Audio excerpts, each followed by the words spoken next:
নমস্কার বন্ধুরা, সবাইকে আমার চ্যানেল গৌরীস রান্নাঘরে স্বাগত। নমস্কার বন্ধুরা, আজকে আমি সম্পূর্ণ নিরামিষ বাঁধাকপির ঘন্ট রান্না করে দেখাবো। এটি মূলত মেদিনীপুর ডিস্ট্রিক্টের একটি রান্না। বাঁধাকপির ঘন্ট রান্না করতে যেসব উপকরণগুলি লাগছে সেগুলি হলো বাঁধাকপি, বেগুন, কচু, রাঙালু, টমেটো, খামালু, অল্প মুগ ডাল আর এক বাটি কড়াইশুঁটি। কেউ চাইলে এখানে ছোট ছোট টুকরো গাজরও ব্যবহার করতে পারে। প্রথমে সবজিগুলোর মধ্যে বাঁধাকপিটা ঝুড়ো ঝুড়ো করে কেটে নেব, বাকি সবজিগুলো চৌকো করে ডুমো ডুমো করে কেটে নেব। আমি একটা পাত্রের মধ্যে খামালু আর কচুটা ঢেলে নেব, দিয়ে জল দেব। যেহেতু কচু আর খামালু একটু লদলদে বা স্লিপারি, সেই জন্য আমি একটু সেদ্ধ করে নেব।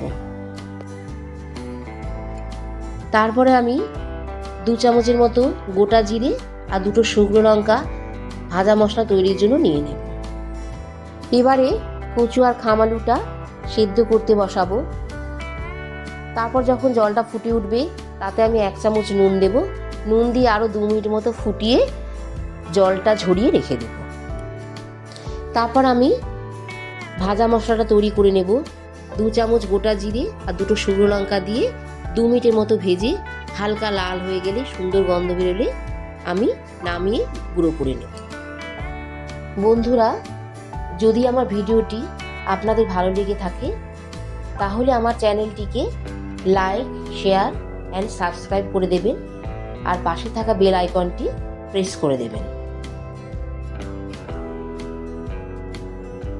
এবার ওভেনে একটা কড়াই বসাবো, তাতে আমি সোনা মুগ ডালটা ভাজতে দেব। আস্তে আস্তে 3-4 মিনিট ভাজার পর যখন দেখব ডালটা হালকা লাল হয়ে এসছে আর ডাল থেকে একটা সুগন্ধ বেরোচ্ছে, তখন আমি ডালটা ওভেনটা বন্ধ করে দিয়ে ডালটা আমি 2বার ভালো জল দিয়ে ধুয়ে নেব। ডালটা 2-3 বার ধুয়ে নেওয়ার পর ওভেনে আমি প্রায় 3 কাপের মতো জল দিয়ে ডালটা ফুটতে বসাবো। যখন দেখব ডালটা আস্তে আস্তে ফুটে উঠেছে তখন আমি 1 চামচের মতো লবণ দেব, দিয়ে আমি একটা ঢাকনা দেব। তারপর আমি ফ্লেমটা কমিয়ে প্রায় 10 থেকে 15 মিনিট সেদ্ধ করে নেব ডালটা। ঢাকনা খুলে যখন দেখব ডালটা সেদ্ধ হয়ে আছে অথচ গোটা আছে, সেই অবস্থায় আমি একে একে রাঙালু, খামালু, কচু, বেগুন সব একে একে ডালের মধ্যে দিয়ে দেব। তারপর বাঁধাকপি দেব, দিয়ে আমি ফুটতে দেব। যখন দেখব ডালটা সবজিটা ফুটে উঠেছে তখন তাতে আমি আরও 1/2 চামচ নুন দেব, দিয়ে একটা ঢাকনা দিয়ে কমিয়ে রেখে দেবো ফ্লেমটা আরও 5 থেকে 7 মিনিট। যতক্ষণ না সবজিগুলো সেদ্ধ হচ্ছে ততক্ষণ আমি ঢাকনা দিয়ে রেখে দেব। বাঁধাকপি ও মুগের ডাল অত্যন্ত উচ্চ ফাইবারযুক্ত খাবার, হজমে সাহায্য করে, গ্যাস বা অ্যাসিডিটি কমায়।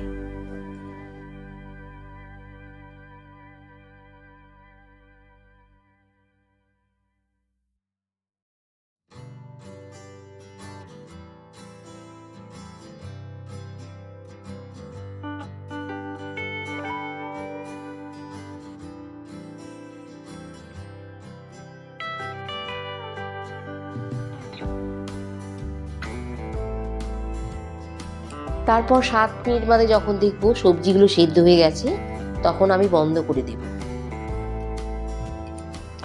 এবারে ওভেনে একটা কড়াই বসাবো, তাতে আমি 4 চামচের মতো সর্ষের তেল গরম হতে দেব। তেলটা গরম হয়ে গেলে তাতে আমি শুকনো লঙ্কা আর তেজপাতা ফোড়ন দেব। তারপর আমি গোটা গরম মশলা ফোড়ন দেব। ফোড়নটা একটু ভাজা হয়ে গেলে এখানে আমি 1 চামচ গোটা জিরে দেব, দিয়ে একটু ভেজে নেব। ভেজে নেওয়ার পর এই অবস্থা যারা পেঁয়াজ খান তারা এখানে একটা গোটা পেঁয়াজ কুচিয়ে ভেজে নিতে পারেন। আমি যেহেতু নিরামিষ দেখাচ্ছি আমি এখানে আর পেঁয়াজটা দেখাবো না।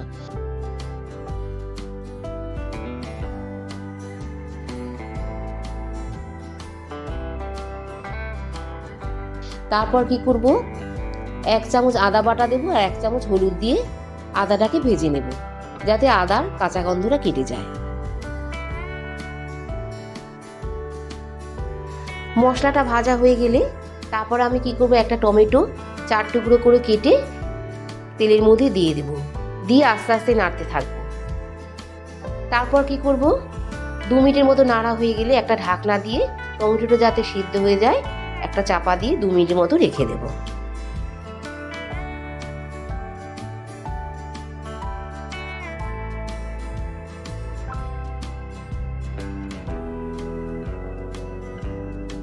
ঢাকনা খুলে যখন দেখব টমেটোটা মোটামুটি সিদ্ধ হয়ে এসছে, তখন আমি খুন্তি দিয়ে আরেকটি টমেটোটা নেড়ে চেড়ে নেব।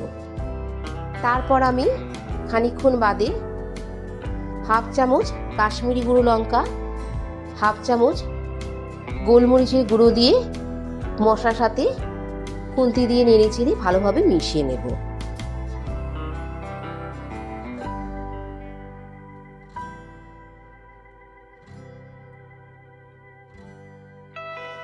মশলাগুলো টমেটোর সাথে ভালোভাবে কষানো হয়ে গেলে তারপর আমি আগে থেকে যে কড়াইশুঁটিটা ছাড়িয়ে রেখেছিলাম সেই ছোট 1 বাটি কড়াইশুঁটি দিয়ে মশলার মধ্যে ভালোভাবে মিশিয়ে আরও 2 মিনিট কড়াইশুঁটিটা ভেজে নেব।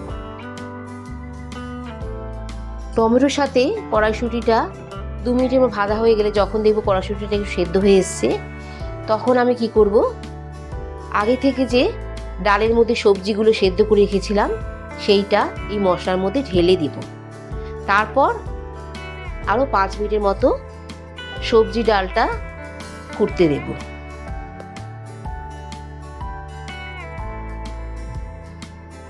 5 মিনিট বাদে যখন দেখব সবজিগুলো সব ভালোভাবে ফুটে গেছে, তখন আমি তাতে 1/2 চামচ নুন দেব, 1/2 চামচ চিনি দেব, দিয়ে ভালোভাবে মিশিয়ে নিয়ে আর একটু ফুটতে দেব। বাঁধাকপির ঘন্টতে অনেক ক্যালোরি কম থাকে। যারা ওজন নিয়ন্ত্রণ করেন তারা ভাত বা রুটির সঙ্গে খেলে অনেকক্ষণ পেট ভরে থাকবে।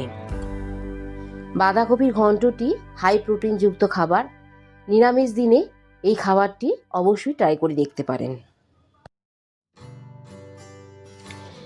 5 মিনিট মতো সবজিগুলো ফোটানোর পর তারপর কি করব, তাতে আমি 1/2 চামচ গরম মশলা গুঁড়ো দেব আর 2টো কাঁচা লঙ্কা দেব। কেউ চাইলে আরও কাঁচা লঙ্কা দিতে পারেন, যারা একটু বেশি ঝাল খান তারা ঝালটা সেভাবেই দেবেন। তারপর আর একটু ফুটতে দেব। তারপর যখন দেখব সব মশলাগুলো ভালোভাবে সবজি ডালের সাথে ভালোভাবে মিশে গেছে, তারপর আমি কি করব, যে ভাজা মশলাটা তৈরি করে রেখেছিলাম সেটা সবজির মধ্যে প্রায় 2 চামচের মতো ছড়িয়ে দেব, দিয়ে আর একটু ফুটিয়ে নিলেই রেডি বাঁধাকপির ঘন্ট।